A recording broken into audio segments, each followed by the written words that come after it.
Yang kami hormati Ibu Kepala Sekolah, Ibu Rinendesko Amelia SPW. Yang kami hormati Bapak Ibu Guru SMK dan Jakarta.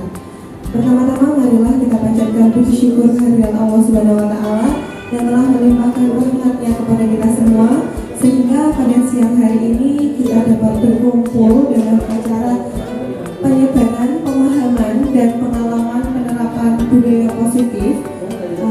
Berikut adalah materi pada modul 1.4 di program pendidikan guru penggerak. Jadi ada satu modul, dalam satu modulnya itu ada empat subbab. Nah, salah satunya adalah 1.4 ini yang berisi budaya positif. Salawat serta salam tak lupa kita haturkan kepada junjungan kita Nabi Agung Muhammad SAW yang kita nantikan syafaatnya di yaumul akhir nanti. Baik Bapak Ibu, untuk mempersingkat waktu, mari kita awali kegiatan hari ini dengan membaca basmalah bersama-sama.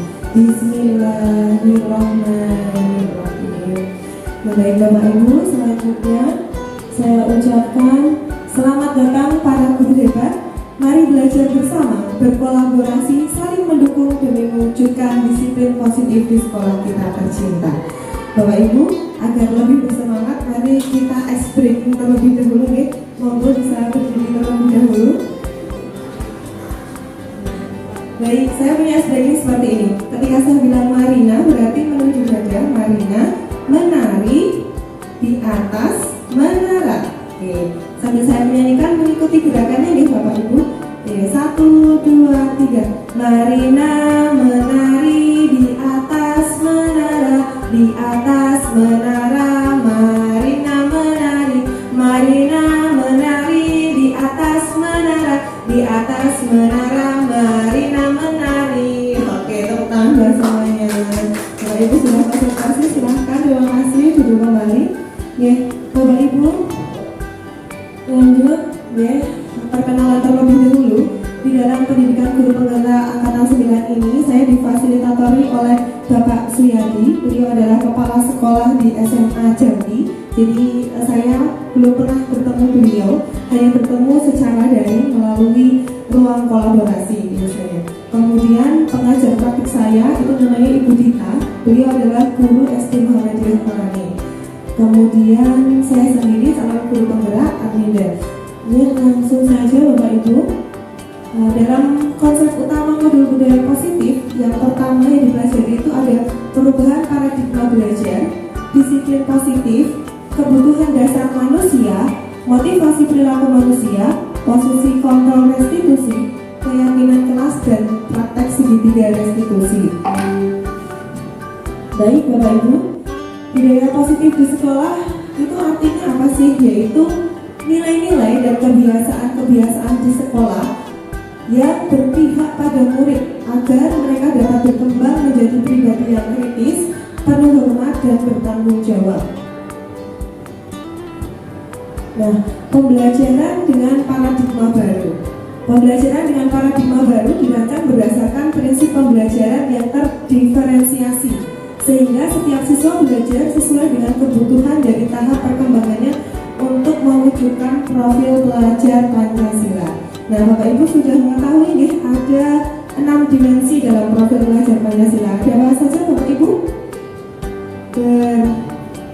Beriman dan bertakwa kepada Tuhan Yang Maha Esa, berkebinekaan global, bergotong royong, mandiri, bernalar kritis, dan kreatif. Jadi Bapak Ibu, itu adalah nilai-nilai kebajikan yang akan kita ambil untuk membudayakan disiplin positif di sekolah. Baik Bapak Ibu, selanjutnya, nah ini adalah miskonsepsi tentang teori kontrol. Nah, ada ilusi guru itu selalu mengontrol murid. Nah, guru itu harus ikut maunya, dan murid itu harus ikut maunya guru. Kemudian ilusi bahwa semua penguatan positif efektif dan bermanfaat. Jadi anak-anak itu harus berperilaku baik, kalau nggak baik nanti dimarahi, biasanya seperti itu. Kemudian ada ilusi bahwa kritik dan membuat rasa bersalah mampu menguatkan karakter. Kemudian ilusi bahwa orang dewasa berhak memaksa. Kita sebagai guru yang lebih dewasa daripada anak-anak, kita berhak memaksa. Tapi ini semua benar atau salah nih dalam mengontrol disiplinnya siswa? Salah. Coba sekarang dipraktekkan berdua berpasangan berdua. Kemudian salah satu sebagai yang menutup tangan, sebagai si A, si penutup tangan. Kemudian yang si B berusaha membuka penutup tangan tersebut, mengepal tangannya. Jadi seakan-akan si A ini menyimpan barang berharga yang tidak boleh orang ketahui atau sangat rahasia. Dan yang si B ini bersikeras, ya, sampai mengintimidasi, memaksa gitu. Nah, untuk membuka kepalan tangan si A. Coba sekarang dipraktekkan berdua. Oke, baik, sudah. Ya, dikepal salah satu tangan, kemudian yang si B akan berusaha membuka atau tidak, terserah, monggo.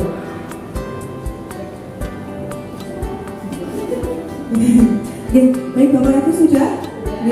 Bagaimana si A, apakah mau membuka tangannya? Tidak. Kenapa alasannya tidak mau membuka tangannya?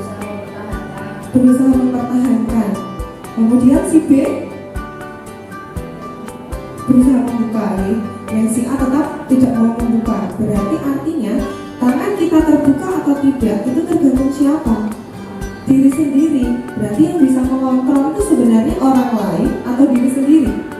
Diri sendiri. Maka ini dinamakan miskonsepsi tentang teori kontrol, karena sebenarnya hanya diri kita sendiri yang bisa mengontrol gitu. Selanjutnya, nah, untuk membangun budaya yang positif, sekolah perlu menyediakan lingkungan yang positif, aman dan nyaman agar murid-murid mampu berpikir, bertindak dan mencipta dengan merdeka, mandiri dan bertanggung jawab. Nah, Bapak Ibu, kita masuk ke yang namanya disiplin positif. Disiplin itu sebenarnya apa sih Bapak Ibu? Lekat dengan apa sih biasanya disiplin itu? Apa? Patuh, takut, ya, tata tertib, apalagi aturan. Nah, disiplin biasanya lekat dengan seperti itu ya, seperti yang tidak nyaman, karena ada rasa takut, ada aturan, takut bersalah. Nah, sebenarnya disiplin sendiri itu dimaknai menjadi sesuatu yang dilakukan seseorang pada orang lain untuk mendapatkan kepatuhan. Kita juga cenderung menghubungkan kata disiplin dengan ketidaknyamanan, seperti yang disampaikan Bapak Ibu tadi, harus patuh, takut, rasa bersalah. Padahal sebenarnya tidak seperti itu. Di dalam bukunya Ki Hajar Dewantara, disiplin itu lebih mengartikan kepada disiplin diri. Jadi sesuatu yang dilakukan dari dalam diri tanpa paksaan atau tumbuhnya motivasi intrinsik dalam diri gitu.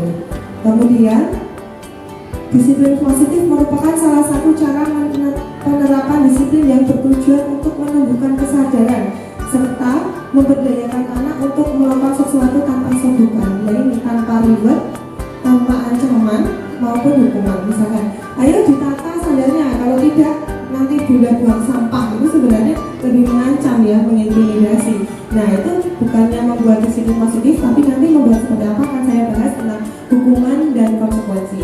Selanjutnya berarti sebagai pendidik tujuan kita adalah menciptakan anak-anak yang memiliki disiplin diri sehingga mereka bisa berperilaku dengan mengacu pada nilai-nilai kebajikan universal dan memiliki motivasi intrinsik. Nilai kebajikan universal berarti nilai-nilai yang akan tumbuh pada profil pelajar Pancasila. Ini Bapak Ibu, selanjutnya, nah, kebutuhan dasar manusia. Kebutuhan manusia adalah segala sesuatu yang dibutuhkan manusia untuk mempertahankan keseimbangan kondisi baik secara fisiologis dan psikologisnya, artinya secara fisik maupun batin, yang bertujuan untuk mempertahankan kehidupan dan kesehatan. Jadi kalau menurut Dr. William Glasser itu ada 5 kebutuhan dasar manusia.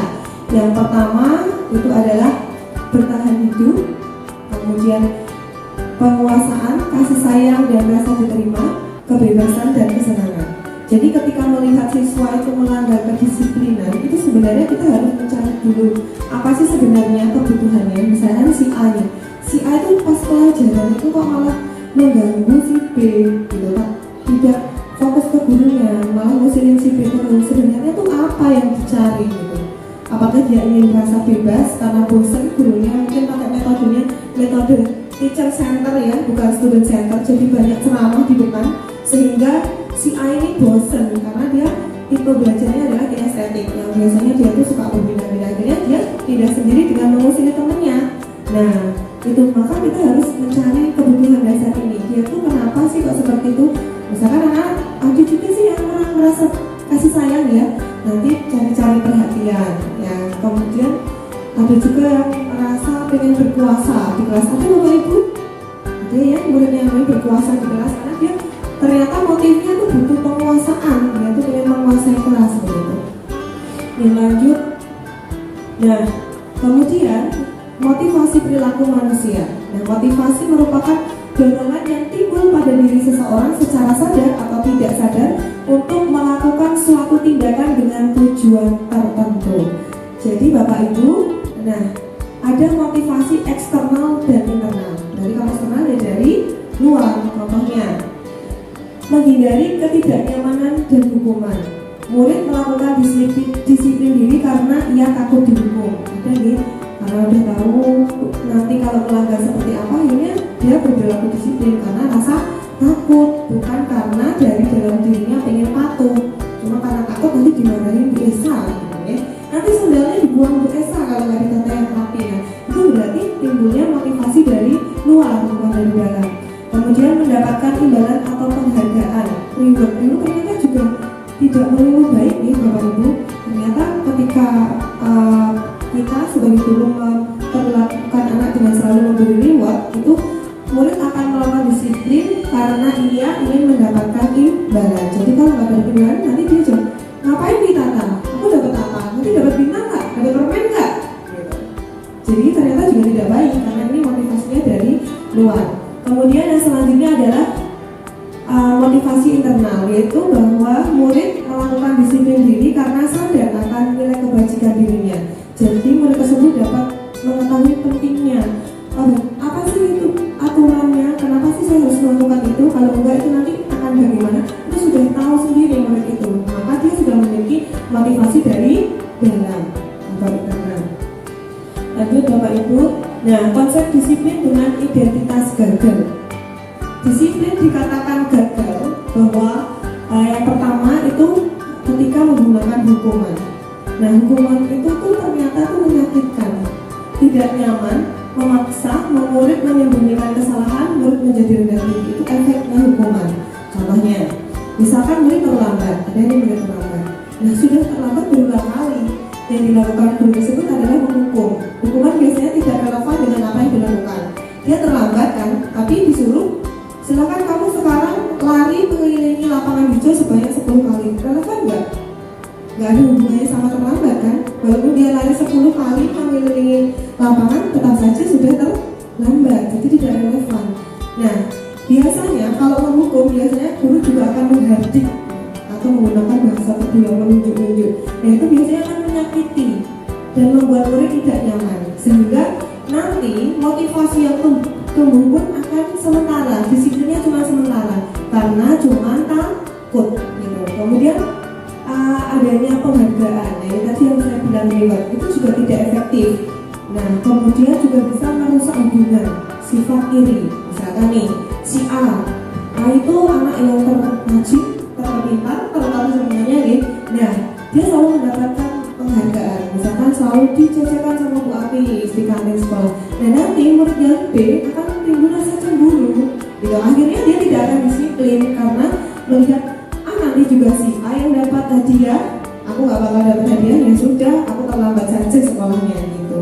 Itu juga tidak akan baik. Terus akan mematikan kreativitas, menghukum dengan sistem ranking. Nah, kalau dulu ada ini, kalau sekarang di guru merdeka sudah tidak ada ranking ya, lebih memerdekakan siswa. Kita lebih menghargai siswa dengan keberagamannya sesuai dengan kodratnya.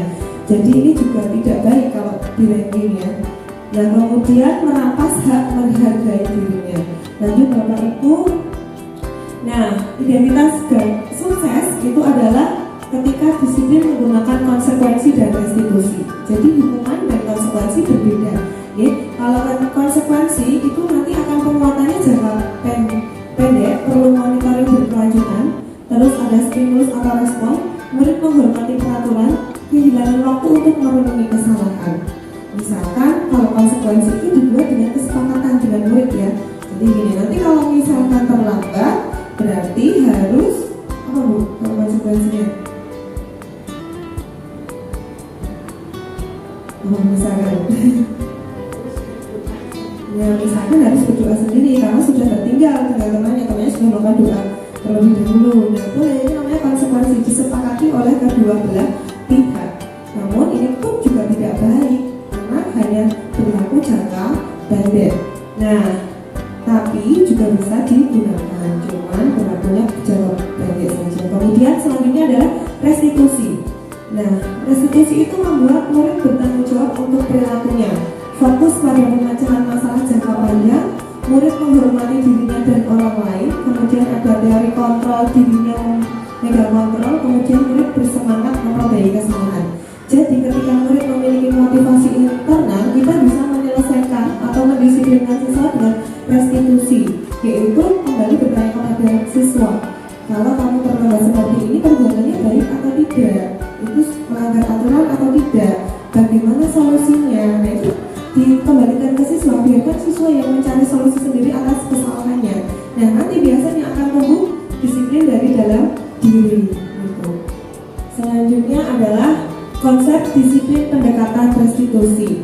Jadi sebuah cara menanamkan disiplin positif pada murid. Nah tadi belum disinggung pengertian restitusi ya.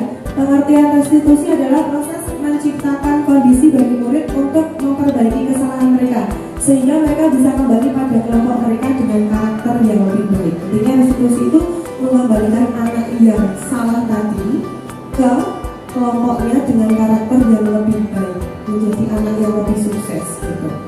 Nah ciri-cirinya itu ya Pak Bu, bukan untuk menebus kesalahan namun untuk belajar dari kesalahan, memperbaiki hubungan, tawaran bukan paksaan. Restitusi menuntut untuk melihat ke dalam diri. Restitusi mencari kebutuhan dasar yang mendasari tindakan.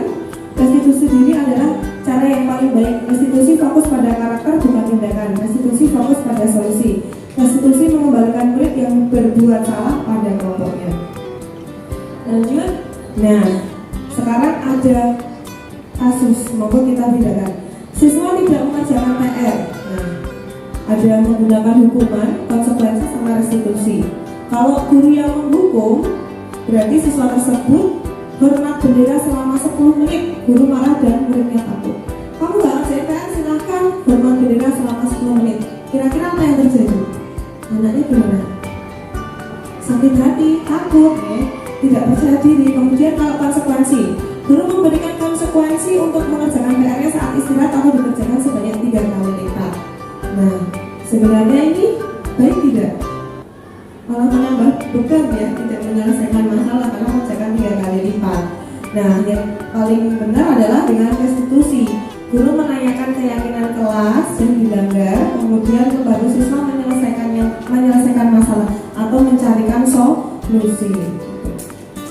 Lanjut. Nah, 5 posisi kontrol restitusi. Nah, Bapak Ibu yang mana ini? Sebagai penghukum, pemantau, pembuat rasa bersalah, teman atau manajer? Coba. Nah, penghukum, teman, Bunisa, pemantau. Oke baik, kita lihat sudah tahu ya pemantau itu apa? Kita belajar bersama-sama ya. Nah, baik, sekarang ada kasus siswa tidak memakai atribut lengkap saat upacara. Kalau tipe penghukum tadi Bu Isade, berarti minta patuhi aturan sekolah, lalu berdiri di depan barisan, disuruh di depan. Itu tipe penghukum. Biasanya mengganti, suaranya tegas, matanya melotot. Biasanya gitu. Kemudian kalau pemantau berbeda, dia akan lebih memantau, bertanya kepada aturan, kembalikan lagi ke tata tertib. Kamu sudah melanggar, apa peraturannya? Apa konsekuensi yang sudah kita buat? Ini seorang pemantau, kembali lagi ke aturan. Kemudian kalau teman, nah, bahasanya itu seperti temannya sendiri gitu. Ayolah yang tertib, buat bu guru bangga, kali ini tidak apa-apa kamu salah, jadi seakan-akan kayak temannya. Ini tuh baik ya, tapi ada efeknya juga. Murid akan ketergantungan, jadi tidak akan mandiri dalam menyelesaikan masalahnya atau pendisiplinan ini gitu. Dan hanya nurut sama bungulan saja, karena yang dianggap temannya bungulan. Nanti kalau disuruh Bu Esa sudah tidak akan nurut karena karena anak tersebut tidak menganggap gurunya itu teman. Kemudian membuat rasa bersalah. Nah, biasanya pakai nada yang sedih. Berapa kali kamu sudah terlambat, ibu sedih, ibu kecewa. Nah, biasanya kayak gitu. Nah, itu ternyata efeknya lebih parah daripada penghukum. Kenapa? Karena anak itu merasa sangat gagal, sangat mengecewakan gurunya, ya kan? Kamu ini sudah berapa kali kok seperti ini, ibu malu kalau muridnya seperti itu. Nah, itu nanti muridnya merasa gagal, kecewa. Nah, yang paling tepat adalah sekarang kita merubah posisi kita ke posisi manajer. Nah, kalau posisi manajer itu akan menggunakan nantinya segitiga restitusi. Nanti saya akan sampaikan. Nah, apakah kamu tahu kesalahanmu? Biasanya gitu. Dan nadanya pun tidak tinggi, santai saja. Kayak lagi ngobrol, apa kamu tahu kesalahanmu? Kira-kira bagaimana kamu akan memperbaiki kesalahan ini? Jadi lebih ke mencarikan solusi kalau manajer itu. Bapak Ibu, lanjut. Nah, kemudian kalau kita menerapkan posisi manajer, maka kita akan membuat keyakinan kelas. Kenapa sih keyakinan kelas, tidak peraturan kelas? Nah, mengapa kita memiliki peraturan tentang penggunaan helm pada saat mengendarai kendaraan roda 2 atau motor? Untuk apa, Bu? Kita pakai helm? Ya, untuk keselamatan, ya. Kemudian kenapa kita memiliki peraturan tentang penggunaan masker dan mencuci tangan? Biar apa? Kesehatan, biar aman juga nih. Jadi agar aman, agar nyaman, maka diganti bukan peraturan kata-katanya, ya. Kalau dulu kita kenal peraturan kelas, ya, jadi ternyata lebih enak didengarkan itu namanya keyakinan kelas. Jadi apa yang kita yakini, gitu. Jadi apa yang anak-anak yakini, gitu. Lanjut. Nah, ini yang sudah saya lakukan di kelas saya, ya. Kegiatan membuat keyakinan kelas. Guru bersama siswa membuat keyakinan kelas bersama-sama. Yang pertama adalah berdiskusi mengenai peraturan. Jadi saya tanya kepada anak-anak hal apa yang boleh dilakukan dan tidak boleh dilakukan di kelas ini agar menjadikan kelas lebih nyaman untuk belajar. Kemudian mereka menuliskan yang boleh dan tidak boleh di kertas sticky note. Kemudian saya minta untuk menempelkan di papan tulis. Kemudian saya kelompokkan yang sama. Nah, kita berdiskusi di situ untuk menyusun peraturan menjadi sebuah keyakinan. Nah, dari apa yang dituliskan anak-anak tadi kita kesepakati. Oh, anak-anak menuliskan harus menjaga kebersihan, tidak boleh buang sampah sama kan artinya, Bu. Nah, tapi udah mesti tidak boleh buang sampah. Nah, kata-kata yang tidak itu kita ubah menjadi kata yang positif. Kata positifnya apa kalau tidak membuang sampah? Menjaga kebersihan, tidak terlambat. Nah, pintar Bapak Ibu, nanti bisa dipraktekkan kelas, ya, untuk membuat keyakinan kelas. Nah, setelah itu ditulis sendiri oleh anak-anak. Saya untuk menulis, kemudian menghias. Nah, lalu yang terakhir adalah menempelkan keyakinan di kelas. Ini tujuannya adalah ketika anak-anak melakukan kesalahan, tidak disiplin, maka kita kembalikan dengan menggunakan restitusi. Tanyakan kepada anak-anak keyakinan kelas yang sudah disepakati, yang sudah dibuat, berarti melanggar keyakinan yang mana dan harus bagaimana. Begitu tujuannya keyakinan kelas. Lanjut. Nah, ini ya, keyakinan kelas itu lebih abstrak daripada peraturan. Jadi nanti kalau peraturan tidak boleh, dilarang gitu ya, diganti dengan kalimat yang lebih positif. Terus gak usah banyak-banyak, biar anak-anak ingat nilai keyakinan yang harus ditanamkan. Berupa pernyataan universal. Terus bisa nanti kita tinjau kembali dari waktu ke waktu. Jadi kalau peraturan itu begitu, terus kalau keyakinan kelas bisa sesuai kita, fleksibel gitu. Kemudian dibuat dalam bentuk positif tadi, kalimat positif. Semua warga kelas hendaknya ikut berkontribusi, baik guru maupun siswa. Lanjut. Nah, ini tadi ya. Jangan selalu kembalikan buku ke tempatnya. Bisa diganti dengan tanggung jawab. Nah, hadir di sekolah 15 menit bisa dengan pernah datang tepat waktu. Gerakan melawan kekerasan. Nah, kalau kekerasan diganti dengan apa? Tidak memukul. Misalnya tidak memukul temannya, dan misalnya tidak boleh memukul di kelas, berarti diganti dengan apa? Ya, berinteraksi dengan baik dengan teman, boleh. Harus apalagi saling menyayangi, saling menghargai, bisa diganti seperti itu. Lanjut. Nah, sudah dibuat di kelas. Ketika ada anak yang kurang disiplin, kita bisa menerapkan segitiga restitusi. Nah, tujuannya adalah memperbaiki kesalahan anak yang tadi sudah saya katakan di depan ya, agar anak itu kembali ke kelompok dengan identitas sukses dan karakternya yang lebih baik, bukan jadi anak yang gagal apalagi dikucilkan oleh kelompoknya. Tadi kamu terlambat, kamu tukar terlambat gitu. Nah, kemudian melalui restitusi guru dapat membantu murid menjadi lebih memiliki tujuan disiplin positif serta memulihkan dirinya setelah berbuat salah, membantu murid untuk jujur pada diri sendiri dan memberikan penawaran bukan paksaan. Jadi kita lebih memberikan solusi. Lanjut, nah ini dia penerapannya. Ada 3 tahapan ketika ada masalah. Yang pertama adalah validasi tindakan yang salah. Nah kita tanyakan, kamu hari ini terlambat ya? Semua manusia pernah terlambat. Ada lagi, semua manusia pernah melakukan kesalahan. Ada banyak yang terlambat. Jadi kita kembalikan anak ke arah yang sukses dulu, jangan mulai dari dengan yang kamu tukang terlambat gitu. Itu namanya validasi tindakan. Kemudian adakah cara yang lebih efektif untuk mendapatkan apa yang kamu butuhkan? Nah biasanya gitu. Terus kita stabilkan identitasnya. Nah, kalau sudah kita tanya, kemudian kita menanyakan keyakinan kelas. Ini kebalik gitu. Jadi menstabilkan identitas dulu. Nah setiap orang punya kesalahan, baru validasi tindakan yang salah. Nah nggak apa-apa hari ini kamu terlambat, tapi apa yang akan kamu lakukan besok supaya tidak terlambat? Kemudian ditanyakan keyakinan kelasnya, nilai apa yang kamu langgar? Ternyata nilai disiplin. Nah, kemudian terus kamu pengen gimana besok?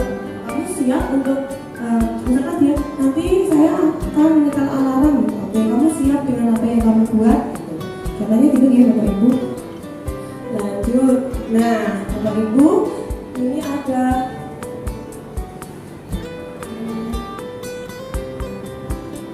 sebenarnya ada praktek segitiga restitusi yang sudah saya buat di tugas demonstrasi kontekstual. Nanti Bapak Ibu bisa mengamati sendiri nih. Jadi itu ada anak ceritanya. Jadi ada anak yang terlambat ke sekolah. Nah kemudian bagaimana kita menangani menggunakan pertama apa tadi? Segitiga restitusi. Validasi bukan, stabilkan identitas, validasi tindakan yang salah, dan menanyakan keyakinan kelas. Nanti bisa dikunjungi ya, nanti saya bagikan untuk linknya. Lanjut saja, ya kita sudah sampai di akhir ya. Bapak Ibu, kita akan merefleksi dulu. Nah Bapak Ibu apa yang didapatkan? Mungkin ada yang mau berbicara hari ini, bagaimana perasaannya, apa yang akan dilakukan setelah diseminasi ini. Siapa Bu Akis mungkin?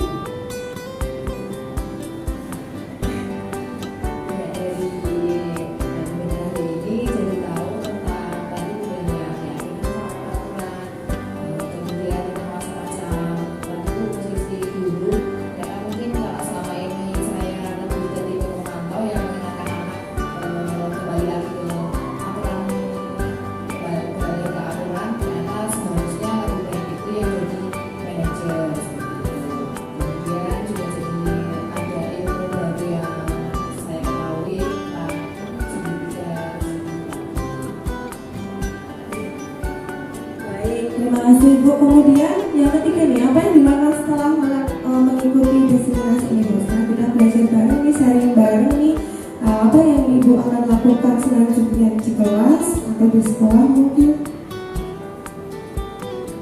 Yang pertama mungkin mengevaluasi diri sendiri. Kemudian yang kedua mungkin nanti sama dengan anak-anak di kelas bisa membuat keyakinan kelas dan untuk membentuk anak-anak menjadi lebih disiplin. Baik, terima kasih Bu Akis, tepuk tangan buat Ibu Akis. Jadi nanti kedepannya akan berencana membuat keyakinan kelas. Jadi seharusnya nih Bapak Ibu keyakinan kelas itu dibuat di awal tahun anggaran. Tapi karena ya saya juga baru tahu ya, karena dalam pendidikan guru ini banyak hal yang saya pelajari. Bapak Ibu mungkin juga sudah tahu ya, karena di sini saya juga hanya belajar bersama saling sharing gitu. Nah besok mungkin bisa kita mulai ya dari kelas kita masing-masing untuk membuat keyakinan kelas. Seperti itu mungkin yang bisa saya sampaikan. Ada yang ingin ditanyakan sampai di sini tidak, Bapak Ibu? Cukup, Bapak Ibu? Oke. Baik, Bapak Ibu, terima kasih atas waktunya dan perhatiannya. Kita sudah di akhir penghujung acara nih untuk penyebaran ini. Semoga apa yang saya sebarkan, apa yang saya sharingkan kepada teman-teman semua ini akan bermanfaat bagi teman-teman semua nanti ke depannya. Bapak Ibu, mari kita akhiri kegiatan hari ini dengan membaca antara bersama-sama. Alhamdulillahirrahmanirrahim. Baik, saya tutup. Saya mohon maaf apabila ada yang salah kata. Wassalamualaikum warahmatullahi wabarakatuh.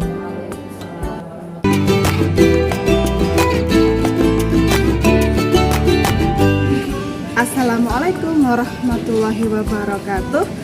Perkenalkan, nama saya Dita Putri Khairiati, guru kelas 4. Setelah mengikuti diseminasi mengenai budaya positif ini, saya semakin paham mengenai disiplin positif, kebutuhan dasar manusia, 5 posisi kontrol, dan segitiga restitusi. Terima kasih Bu Arminda atas sharingnya. Semoga diberikan kelancaran dalam mengikuti program pendidikan guru penggerak. Terima kasih. Wassalamualaikum warahmatullahi wabarakatuh.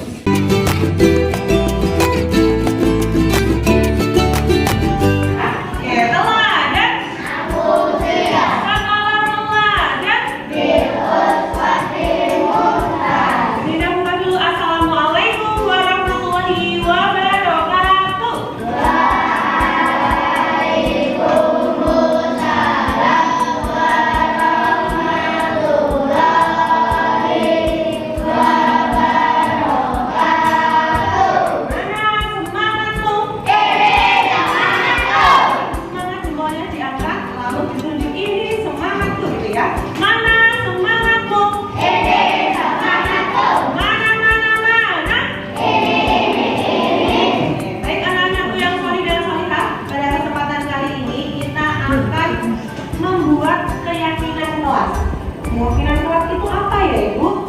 Keyakinan kelas adalah apa yang boleh dilakukan dan tidak boleh dilakukan di kelas agar tercipta kelas yang nyaman, ya, yang enak buat belajar. Anak-anak suka nggak kalau kelasnya nyaman, enak buat belajar? Pengen nggak kalau kelasnya nyaman buat belajar? Siapa yang pengen kelasnya nyaman untuk belajar? Tunjuk jari. Saya. Oke, baik. Untuk itu hari ini kita akan membuat keyakinan kelas, ya. Jadi nanti yang pertama Bu Nida akan berikan kertas warna-warni ini, kertas post-it. Silakan nanti dituliskan satu saja kalimat tentang apa yang boleh atau tidak boleh dilakukan di dalam kelas. Paham? Jadi misalkan kalau di kelas harusnya bagaimana? Misalkan tidak ramai saat belajar, boleh dituliskan hanya satu kalimat setiap orangnya. Apa itu? Boleh sama nggak? Boleh sama nggak? Kalau kebetulan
Assalamualaikum warahmatullahi wabarakatuh. Perkenalkan, nama saya Hamid dari kelas 4C. Saya senang membuat keyakinan kelas karena kelas menjadi lebih nyaman dan tentram. Terima kasih. Wassalamualaikum warahmatullahi wabarakatuh. Assalamualaikum warahmatullahi wabarakatuh. Saya Nadia dari kelas 4C. Saya senang diajak membuat keyakinan kelas karena bisa membuat kelas lebih nyaman untuk belajar. Terima kasih. Wassalamualaikum warahmatullahi wabarakatuh.